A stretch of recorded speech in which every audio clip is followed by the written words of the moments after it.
오늘 이야기 여러분은 감히 상상도 못하실 겁니다. 평범한 주부의 취미 활동 속에서 숨겨진 불륜이 얼마나 노골적으로 번져나가는지.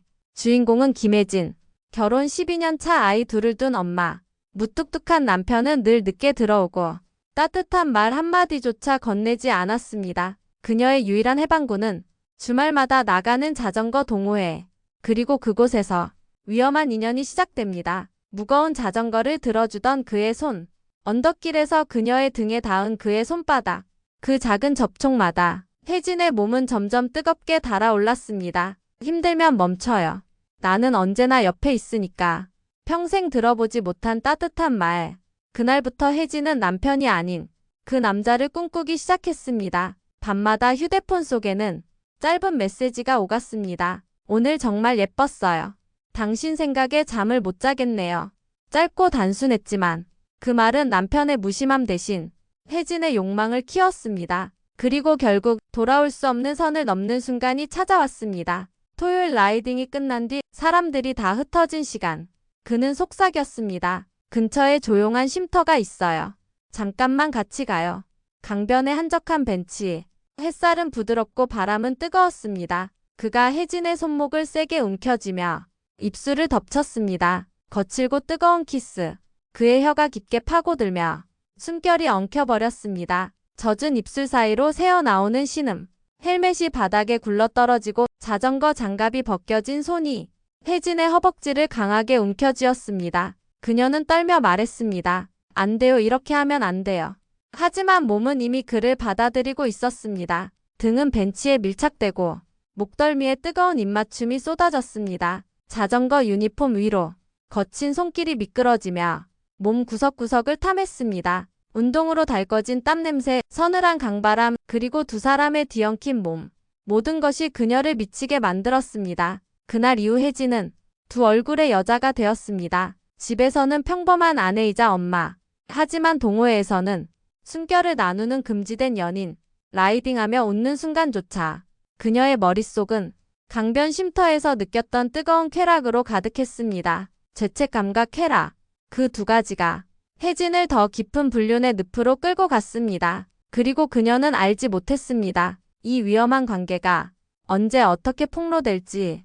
다음 주말 혜진 씨는 또다시 동호회 모임에 나갔습니다. 페달을 밟는 발끝에서부터 지난번 쉼터에서의 뜨거운 기억이 되살아났습니다. 그날의 손길, 거친 숨결, 그리고 멈출 수 없었던 몸의 떨림. 언덕길을 오르던 중 그가 뒤에서 다가와 허리를 감싸며 말했습니다. 힘들죠? 내가 밀어줄게. 땀에 젖은 손바닥이 옷 위로 단단히 붙어 들어왔습니다. 순간 허리를 짚은 그의 손이 살짝 안쪽으로 파고들며 피부와 피부가 닿는 듯한 착각이 일어났습니다. 혜진 씨는 심장이 미친 듯 뛰었고 숨소리가 거칠어졌습니다. 모임이 끝난 뒤 사람들이 흩어지자 그가 낮은 목소리로 속삭였습니다. 잠깐 근처에 우리만 아는 곳 가요. 자전거를 타고 도착한 건 강변 근처 작은 카페였습니다. 안쪽 구석, 커튼이 드리워진 어두운 자리. 두 사람은 마주 앉았지만 곧 서로를 향해 몸을 기울였습니다. 탁자 위에선 커피잔만 놓여 있었지만 탁자 아래 그의 손이 무릎을 지나 허벅지 위로 서서히 올라왔습니다. 혜진 씨는 놀라 손을 잡으려 했지만 오히려 그 손이 그녀의 손등을 덮고 천천히 손가락을 얽었습니다. 안 돼요. 그녀의 입술이 떨리며 속삭였지만 목소리보다 먼저 전해진 건 그의 뜨거운 숨결이었습니다. 그의 얼굴이 다가왔고 입술이 겹쳐지자 머릿속이 하얘졌습니다. 혀끝이 스치자 온몸이 불에 댄 듯 전율했습니다. 탁자 아래에서는 그의 손길이 멈추지 않았습니다. 허벅지를 후고 스커트 자락을 밀어 올리며 점점 더 깊숙이 파고들었습니다. 혜진 씨는 의자에 앉아 다리를 떨며 그 손길을 막지 못했습니다. 누가 보면 말끝을 잇지 못한 채 그녀는 이미 눈을 감고 있었습니다. 카페 스피커에서 흘러나오는 잔잔한 음악, 멀리서 들려오는 사람들의 웃음소리.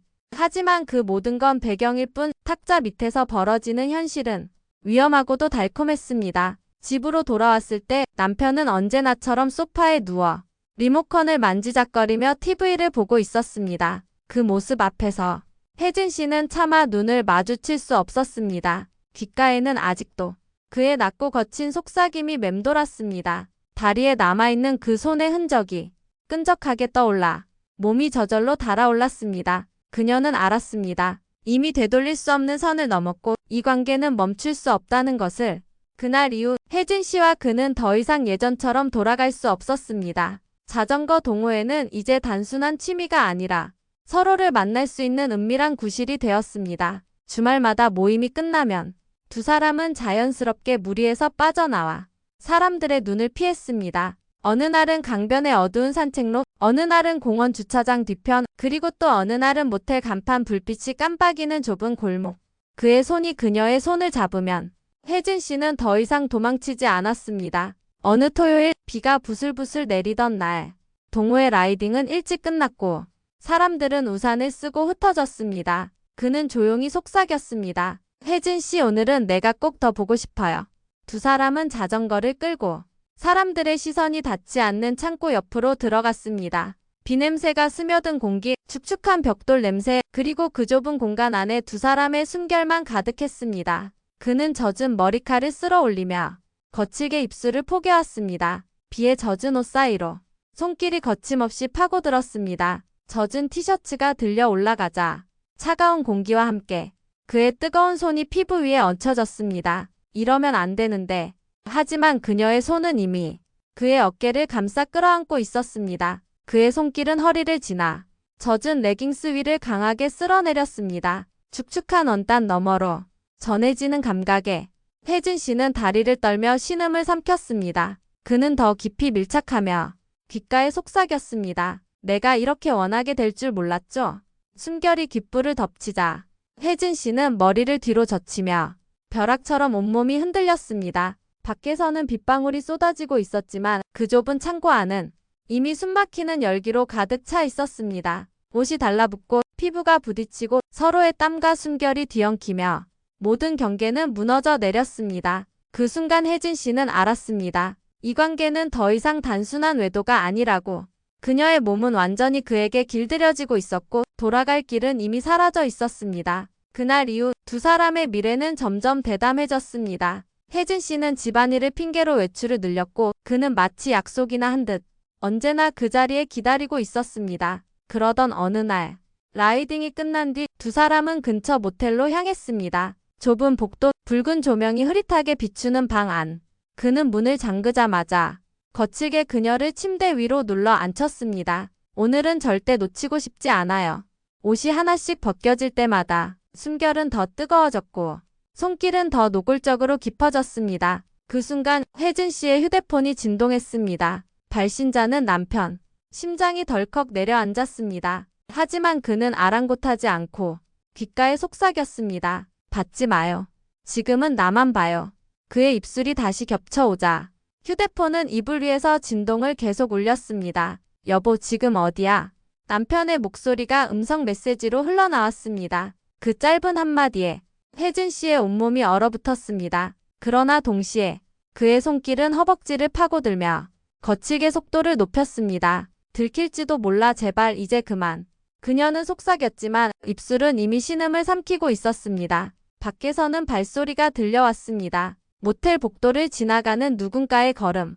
혜진 씨는 숨을 죽였지만 그의 동작은 멈추지 않았습니다. 심장이 미친 듯이 뛰고 들킬지도 모른다는 공포가 쾌감과 뒤엉켜 폭발했습니다. 그 순간 혜진 씨는 자신이 더 이상 예전의 아내가 아니라는 것을 깨달았습니다. 남편의 아내가 아닌, 아이들의 엄마가 아닌, 지금 이 순간만큼은 오직 한 남자의 연인일 뿐이었습니다. 그날 밤 혜진 씨는 침대에 누워 있었지만 눈은 좀처럼 감기지 않았습니다. 남편은 곁에서 골아떨어져 있었지만 휴대폰 속 미확인 메시지가 계속 머릿속을 맴돌았습니다. 여보, 오늘은 왜 전화를 안 받았어? 남편의 물음은 짧았지만 그 속에는 날카로운 의심이 숨어 있었습니다. 다음 날 아침 남편은 출근 준비를 하며 무심한 듯 물었습니다. 어제 어디 갔다 왔어? 동호회 끝나고 늦게까지 뭐 한 거야? 순간 혜진 씨의 손끝이 떨렸습니다. 아, 그냥 동호회 사람들하고 라면 먹고 있었어. 억지로 웃으며 둘러댔지만 남편의 눈빛은 쉽게 거두어지지 않았습니다. 그날 이후 남편의 태도는 조금씩 달라졌습니다. 출근 시간에도 점심시간에도 평소와 달리 연락이 자주 오기 시작했습니다. 지금 뭐해? 어디야? 사진 좀 보내줄래? 혜진 씨는 가슴이 철렁 내려앉았습니다. 숨기려 하면 할수록 남편의 감시는 더 짙어졌습니다. 그러나 역설적이게도 그 불안이 그녀를 더 자극했습니다. 위험할수록 들킬수록 그와의 만남은 더욱 달콤하고 뜨겁게 느껴졌습니다. 어느 날 저녁 남편은 퇴근 후 갑자기 말했습니다. 이번 주말 같이 라이딩 한번 갈까? 혜진 씨의 심장이 크게 요동쳤습니다. 남편이 직접 동호회에 따라온다면 모든 비밀이 드러날 수도 있었습니다. 하지만 이상하게도 그 순간 그녀의 입술에서는 그래요, 같이 가요. 라는 대답이 흘러나왔습니다. 자신도 알 수 없을 만큼 위험 속으로 스스로를 밀어넣고 있었던 것입니다. 그날 이후 혜진 씨의 일상은 더 이상 예전으로 돌아갈 수 없었습니다. 자전거 페달을 밟는 순간마다 가슴속에서는 두려움과 욕망이 동시에 뒤섞였고 그 비밀은 언제든 폭발할 수 있는 시한폭탄처럼 그녀의 삶을 조여왔습니다. 그리고 결국 누구도 예상하지 못한 파국이 서서히 다가오고 있었습니다. 오늘의 이야기는 여기까지입니다. 하지만 이건 단지 시작에 불과합니다. 다음 2부에서 더 충격적인 진실과 예상치 못한 전개가 기다리고 있습니다. 여러분이라면 이 상황에서 어떤 선택을 하셨을까요? 댓글로 여러분의 생각을 남겨주세요. 그리고 2부가 궁금하시다면 좋아요와 구독, 알림 설정을 꼭 해두시길 바랍니다.